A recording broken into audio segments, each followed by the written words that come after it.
ஆண்டவருடைய ஆவி என்மேல் உள்ளது, ஏனெனில் அவர் எனக்கு அருள் பொழிவு செய்துள்ளார். ஏழைகளுக்கு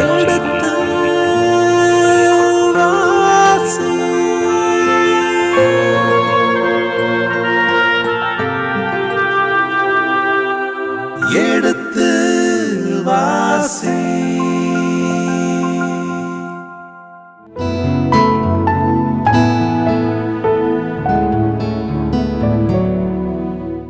இனி இதயங்களே எடுத்து வாசி நிகழ்ச்சியில் சாமுவேலின் முதல் புத்தகத்துடனான விவிலிய விளக்கங்களுக்கு செவிமடுத்துக் கொண்டிருக்கின்றோம்.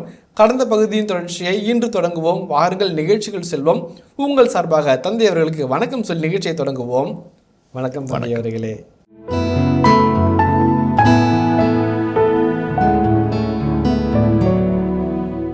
அங்கே சாமுவேலுக்கு வெளிப்படுத்தினார், சாமுவேல் மூலமாக சவுலுக்கு வெளிப்படுத்தினார். இங்கே சாமுவேலுக்கு வெளிப்படுத்தினார், சாமுவேல் மூலமாக இஸ்ராயலின் குலங்கள் அனைவருக்கும் இருக்கிறார். அங்கே பிரைவேட்டு, இங்கே பப்ளிக்கு. அங்கே சிங்குலர், இங்கே காமன், இல்லைங்களா? அதான் இரண்டு நிகழ்வுகள். இந்த 10ஆம் அதிகாரம் 1ஆம் வசனத்திலிருந்து 10ஆம் அதிகாரம் 17ஆம் வசனம் இருந்து ரெண்டு அழகான பொது ஒப்புமை இருக்குது. இப்போ பாருங்களேன், இப்போ வாசிங்களேன். அவரை தேடிய போது, வாசிங்களேன். அவரை தேடிய போது அவரை காணவில்லை. அவர் தேடியது கழுதை, அவரை தேடிய போது அவரையே காணவில்லை. இப்ப காணாமல் போனது எது என்ற ஒரு கேள்வி நமக்குள்ளாக வருகிறது, இல்லைங்களா? அவர் தேடியது கழுதை, காணவில்லை. அவரை தேடிய போது அவரை காணவில்லை.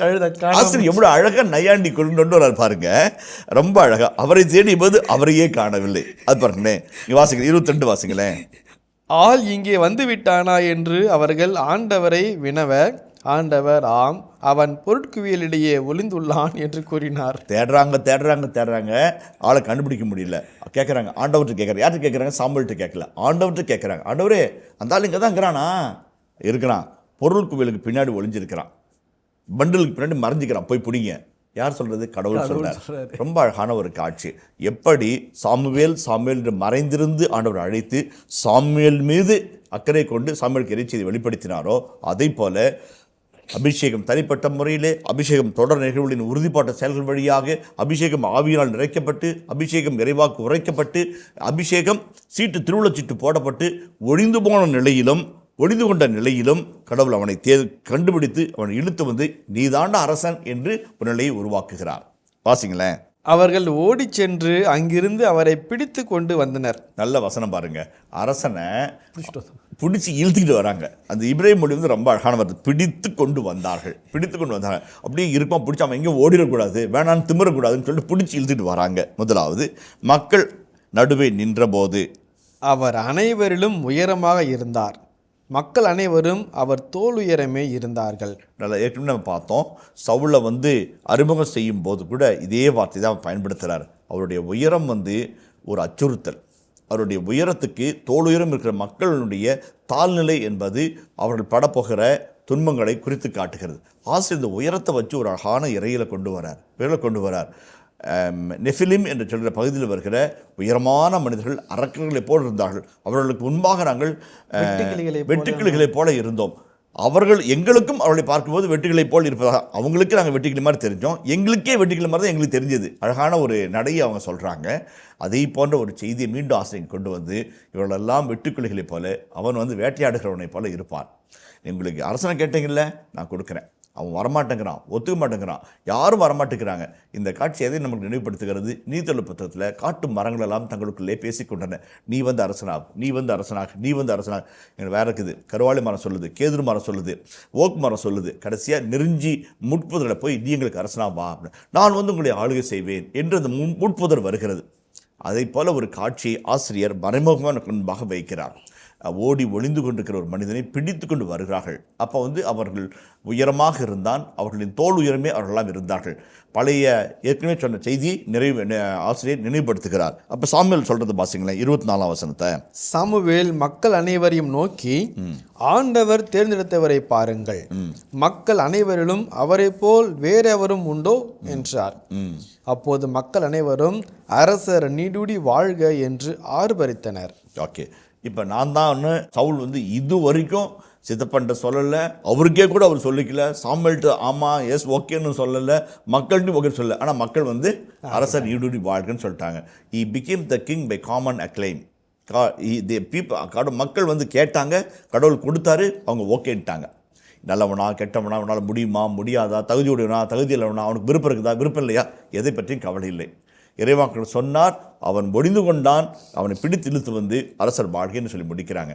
எதற்காக இவ்வளவு நீண்ட ஒரு வர்ணனையை, ஒரு விளக்கு முறை ஆசிரியை தந்து ஒரு அரசாட்சியினுடைய மன்னராட்சியின் மக்கள் மத்தியில் இருக்கிறார் என்று சொன்னால், இந்த மன்னராட்சி பற்றிய ஒரு தெளிவான புரிதலை, மன்னராட்சி பற்றிய ஒரு தெளிவான எண்ணத்தை அன்று இருந்த மக்களுக்கும் இன்றிருந்த மக்களுக்கும் ஆசை விளக்க வருகிறார். இறைவன் என்கிறவர் ஆள்கிறவர், இறைவன் என்கிறவர் மீட்கிறவர், இறைவன் என்கிறவர் பராமரிக்கிறவர், இறைவன் என்கிறவர் வெற்றியை தருகிறவர். அந்த இறைவனிடம் நீங்கள் புறக்கணித்து எங்களுக்கு அரசனை தாருங்கள் என்று கேட்ட பொழுது கடவுளுடைய செயல்பாடு மிக அற்புதமாக அங்கே இருக்கிறது. என்ன கேட்குறீங்க? அரசனை கேட்குறீங்க, இதை கொடுக்குறேன். அந்த இடத்துல வந்து நம்ம இந்த அரசனை கொடுக்கின்ற அந்த காட்சியில் இணைச்சட்ட நூல் 17ஆம் அதிகாரத்தில் 14 முதல் 20 இறைவார்த்தைகளுடைய அழகான விளக்க உரையை பார்க்குறோம். அரசனா இப்படி தான் இருக்கணும், அரசனா இந்த மாதிரி தான் செயல்படணும், அரசனா இப்படி தான் கடவுளுக்கு பயப்படணும், அரசனா இப்படி தான் தங்களுடைய சக மகனை நடத்தணும், அரசனா இப்படி தான் வந்து அக்குமுலேஷன் பண்ணக்கூடாது, அநியாயமாக பொருள் சேர்த்தக்கூடாது, தங்கம் வயிறு மேலே குவியல் மீது பார்வை திருப்பக்கூடாது, பல பெண்களை மனமுடிக்கக்கூடாது, அதே மாதிரி தன் சொந்த சகோதரனை வஞ்சிக்கக்கூடாது, உங்களுள் ஒருவன் அரசனாக வேண்டும். பல சட்டத்திட்டங்களை கொண்ட ஆசிரியர் அந்த வரையலுக்கு உட்பட்ட ஒரு அரசன் இங்கே வருகிறான் என்று சொல்லாமலும் சொல்லுகிறார். ஆக 3 நிலைகளில் இந்த சவுலின் கதாபாத்திரம் இதுகாரம் நமக்குள்ளாக செய்திகளை கொண்டு வருகிறது. மன்னராட்சி சார்பு, மன்னராட்சி எதிர்ப்பு, சவுல் சார்பு, தாவீது சார்பு. இந்த இரண்டுக்கு மத்தியில் அரசன் என்கிறவன் மக்களினுடைய பேர் ஆதரவிலே தேர்ந்தெடுக்கப்படுகிற, திருவுளச்சூட்டப்பட்டு தேர்ந்தெடுக்கப்படுகிற அரசனாக சொல்லப்பட்டு அவர் இணைச்சட்ட நூலினுடைய சட்டங்களுக்கு உட்பட்டவராக வருகிற இந்த 3 நிலைகளையும் ஆசிரியர் அங்கே உறுதி சொல்கிறார். பல வித்தியாசமான வேடிக்கையான செய்திகள் வந்தாலும் அவற்றோடு வருகிற உள்ளீடான இந்த 3 கருத்துக்களை நாம் புரிஞ்சுக்கிட்டோம் அப்படின்னோம்னாக்க மன்னராட்சி பற்றிய ஒரு தெளிவை நாம் பெற்றுக்கொள்ள முடியும். இப்போ தொடர்ந்து வாசிப்போமே. சாமுவேல் அரசின் சட்டத்திட்டங்களை மக்களுக்கு எடுத்துரைத்து அதை ஓர் ஏட்டில் எழுதி ஆண்டவர் திருமுன் வைத்தார். யோசுவாவின் காலத்திலிருந்து மோசேவை தவிர்த்து தலைமைத்துவம், தலைமைத்துடைய பண்புகள், தலைமைத்துடைய வரையறை, தலைமைத்துடைய செயல்பாடுகள் பற்றிய செய்திகள் சொல்லப்படவே இல்லை, எழுதப்படவே இல்லை. முதல் முறையாக சாமுவேல் அரசனை கொடுத்து விட்டோம் என்பதனால் அதற்கான சட்டங்களை அங்கே வைக்கிறார். அரசின் சட்டத்திட்டங்களை மக்களுக்கு எடுத்துரைத்து அதை ஒரு ஏட்டில் எழுதி ஆண்டவர் திருமுன் வைத்தார். 3 காரியம். அரசன் வந்து விட்டான், அரசனுடைய சட்டத்திட்டங்கள் மக்கள் முன், இறைவன் முன் ஏட்டில். இன்னைக்கு நாளைக்கு வருகின்ற சமூகத்திற்கு திட்டம் தெரியுமா? அரசன்னா இவன் தான் அரசன், இவன் தான் அரசன் மக்கள் முன்பாக, இவன் தான் அரசன் கடவுள் முன்பாக, இவன் தான் அரசன் சட்டத்தின் முன்பாக. 3 வகையான ஒரு அரச வரையறை அங்கு வைக்கிறார். மக்கள் முன்பாக, இறைவன் முன்பாக, சட்டத்தின் முன்பாக. அப்போ 3 நிலைகளிலும் ஒரு அரசனுடைய வரையறை அங்கே கொடுக்கப்படுகிறத வைக்கிறார். பிறகு மக்கள் அனைவரையும் அவருடைய இல்லங்களுக்கு அனுப்பி வைத்தார். சவுலும் கிளையாபில் இருந்த தமது வீட்டுக்கு சென்றார். இப்போ வந்து 2 அழகான வசனம். அரசன் தேர்ந்தெடுக்கப்பட்டாச்சு, அரசன் தான் சொல்லணும், நீங்கள் வீட்டுக்கு போங்கப்பா, நீங்கள் வீட்டுக்கு பா, நான் வீட்டுக்கு போகிறேன்ப்பா சொல்லணும். யார் சொல்கிறா? இறைவாக்கில் தான் வந்து அப்பர் ஹேண்டில் இருக்கிறாங்க. அப்போ தொடக்க காலத்தில் ப்ராஃபஸி அண்ட் மொனார்கி, இறைவாக்கும் அரசாட்சியும் இணைந்து போகிறது. ஒன்றை ஒன்று சந்தித்து, ஒன்றை ஒன்று கலந்து ஆலோசித்து, ஒன்றை வரை அனுசரித்து நடந்து போகிற ஒரு அருமையான இறைவாக்கு என்பது என்னிடமிருந்து வருகிறது, அரசாட்சி என்பது அதிகாரத்திலும் வருகிறது. இறை அதிகாரமும் மன்னர் அதிகாரம் இணைந்து மக்களை வழிநடத்தும் நற்பணிக்காக பயன்படுத்தப்படுகிறது என்பதை இந்த பகுதி உறுதி செய்கிறது. அடுத்த 26, 27 வாசிங்களேன். சவுலும் கியபாவிலிருந்து தம் வீட்டுக்கு சென்றார். கடவுளால் தூண்டப்பட்ட வீரர்கள் அவரோடு சென்றார்கள். கடவுளால் தூண்டப்பட்ட வீரர்கள், கடவுளால் தூண்டப்பட்டவர்கள் அவரோடு சென்றார்கள். கடவுள் கொடுத்த அரசனை கடவுளின் ஆவியினால் தூண்டப்பட்ட படை வீரர்கள் பின்தொடர்ந்தார்கள். ஒரு சாரார். இன்னொரு சாரார் யாரு? ஆனால் தீயோர் சிலர் இவன் நம்மை எவ்வாறு மீட்க முடியும் என்று கூறி அவரை புறக்கணித்தார்கள். அவருக்கு அன்பளிப்பு எதுவும் தரவில்லை, அவரோ அமைதியாக இருந்தார். ரொம்ப அழகான செய்தி. முடியும் போது ரொம்ப அழகாக முடிவு செய்கிறார். அது வந்து இதுகாரம் வந்து இறைவன் திட்டம், இறைவாக்குடைய செய்தி, உறுதிப்பாட்டு செயல்பாடுகள், சவுலின் மனநிலை எல்லாத்தையும் படம் முடித்தவர் மக்கள் மனநிலையும் படம் முடித்து அந்த பகுதியை நிறைவு செய்கிறார். ரொம்ப அழகான ஒரு நேர்த்தியான அற்புதமான ஒரு விளக்கு உரையை, மன்னராட்சி பற்றிய ஒரு தெளிதலை, புரிதலை, மக்களுடைய மனநிலை ஆசை படம் பிடித்து நிறைவு செய்கிறார்.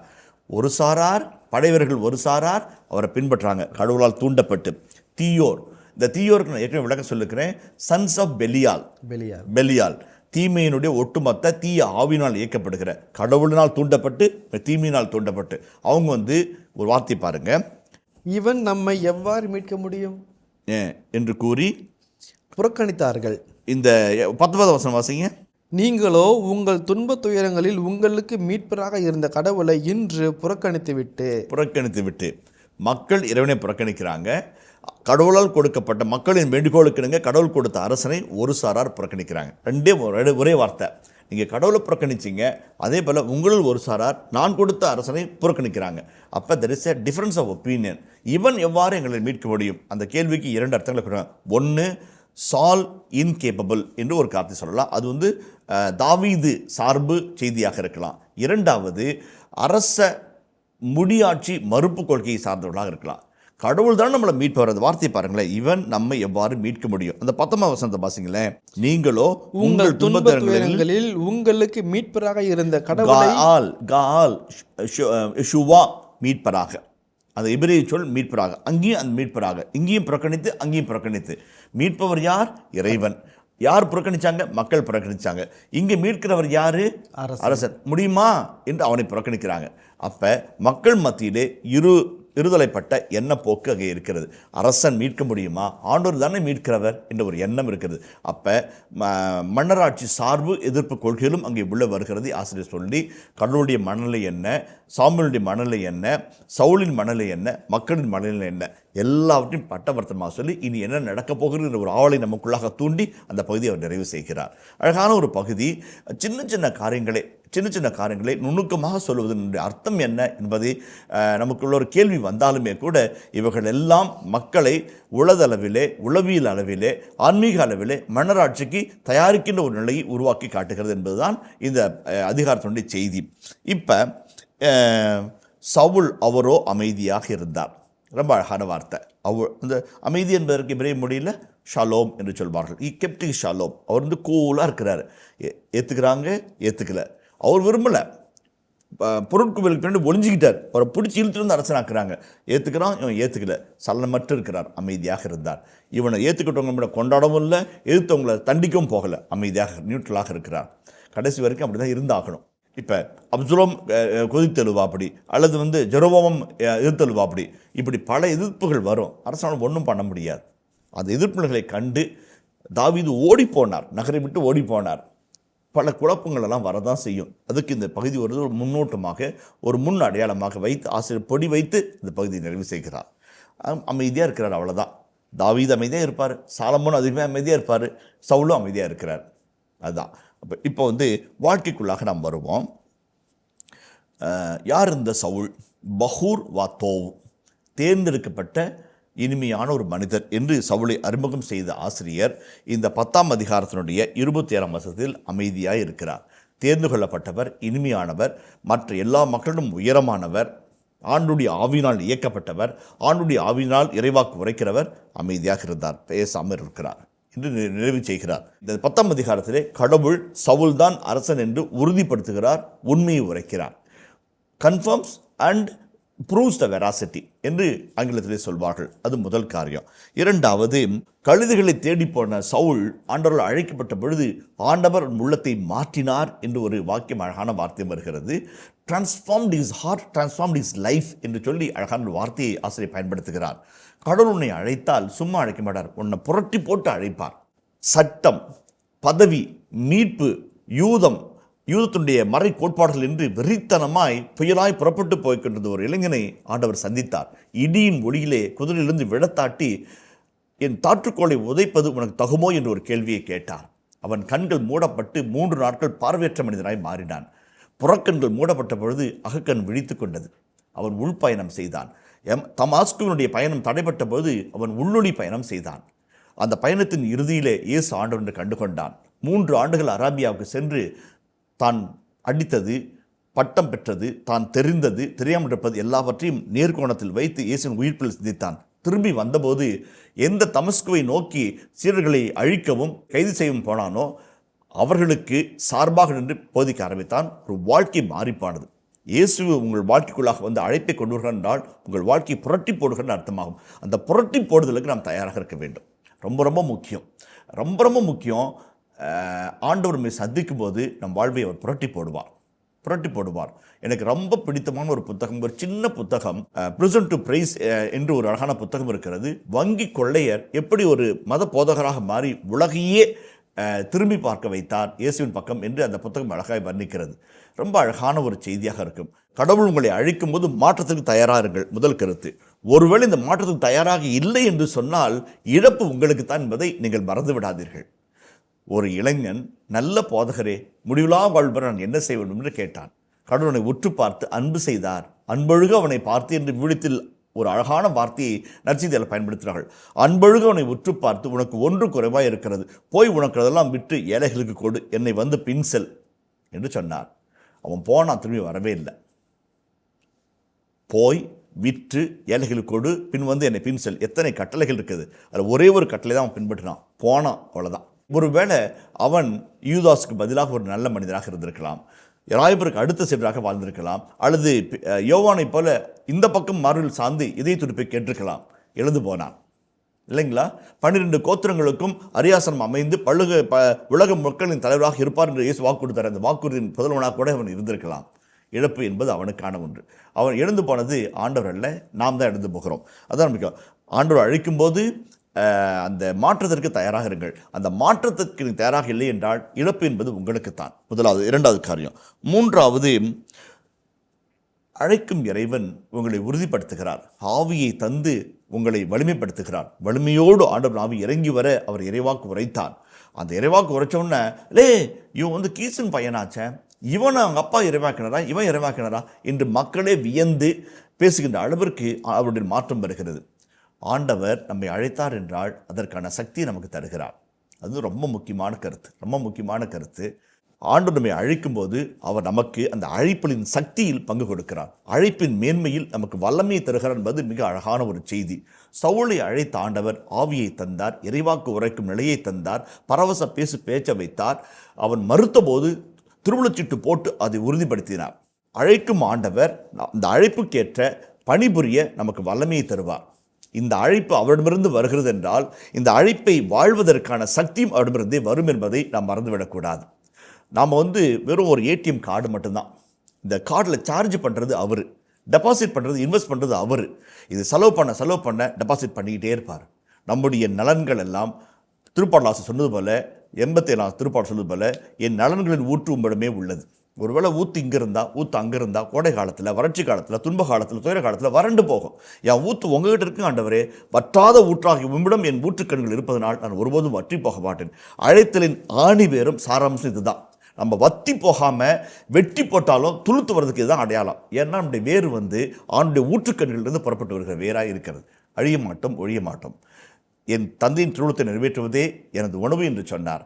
ஒவ்வொரு அழைக்கப்பட்ட சகோதரனுக்கும் அந்த உணவாக இருப்பது என்னுடைய திருவுளம் என்பதனால் நாம் பசியிலோ, பஞ்சத்திலோ, வெறுமையிலோ, தாழ்மையிலோ, தோல்வியிலோ தோண்டு போக அவசியமே இல்லை என்ற உறுதிப்பாட்டை சவுல் நமக்கு தருகிறார். இந்த 4 கருத்துக்கள் உள்ள நிறுத்தி வச்சோம் அப்படின்னாக்க இந்த அதிகாரம் ஒரு அரசியல் கலந்த அல்லது வந்து ஆட்சி முறையை சார்ந்த செய்திகளாக இருந்தாலும் வாழ்க்கையிலே நிறைவாக உள்ளே வைத்திருக்கிறது என்பதை நாம் கண்டுகொள்ளலாம். நன்றி தந்தை அவர்களே. இந்த சவுலின் அழைத்தல், சவுல் அரசனை ஏற்படுத்தப்படுதல், அபிஷேகம், இதனோடு சேர்ந்து மீட்கப்பட்ட நம்முடைய கிறிஸ்தவர்கள் நம்முடைய இந்த திருமுழுக்கு, உறுதி பூசுதல், நற்கரணை வாங்குகின்ற நம்முடைய செயல், நமக்கு அழைப்பு, இதை ஒப்பிட்டு கூறிய உங்களுக்கு நன்றிகள். எங்கெல்லாம் நாங்கள் தவறு செய்திருக்கிறோம் என்பதை நாங்கள் சுய ஆய்வு செய்து பார்க்க எங்களுக்கு ஒரு வாய்ப்பை கொடுத்திருக்கிறீர்கள். பார்த்து கொண்டிருக்கிற நீங்களும் கூட இதை ஒப்பிட்டு பார்க்கின்ற பொழுது உங்களுடைய வாழ்க்கையில் உங்கள் அழைப்புக்கு ஏற்றவாறு எங்கே நாம் தவறி இருக்கின்றோம், எங்கே நாம் ஒளிந்து கொண்டிருக்கின்றோம், எங்கே நாம் ஏற்றுக்கொள்ள தயங்கி இருக்கின்றோம் என்பதையெல்லாம் அறிந்து கொள்வோம். தந்தையவர்களுக்கு உங்கள் சார்பாக நான் நன்றி தெரிவித்துக் கொள்கிறேன். மிகவும் தெளிவான விளக்கத்தை வழங்கியிருக்கிறீர்கள் தந்தையவர்களே, நன்றி. இனி இது என்கிற இதுவரை நாம் சாமுவேல் முதல் புத்தகத்தின் 10ஆம் அதிகாரத்துடனான விவிலிய விளக்கங்களுக்கு செவிமடுத்திருக்கின்றோம். இனி இந்த அதிகாரத்தின் இறை வசனங்களுக்கு செவிமடுப்போம். சாமுவேல் ஆகமம் முதல் நூல், அதிகாரம் 10.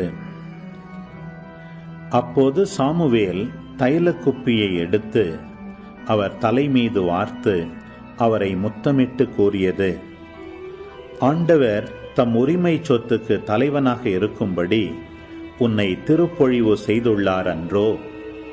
இன்று நீ என்னை விட்டு செல்லும்போது பென்யமீன் எல்லையாம் செல்குவில் ராக்கேலின் கல்லறை அருகே 2 மனிதரை காண்பாய்.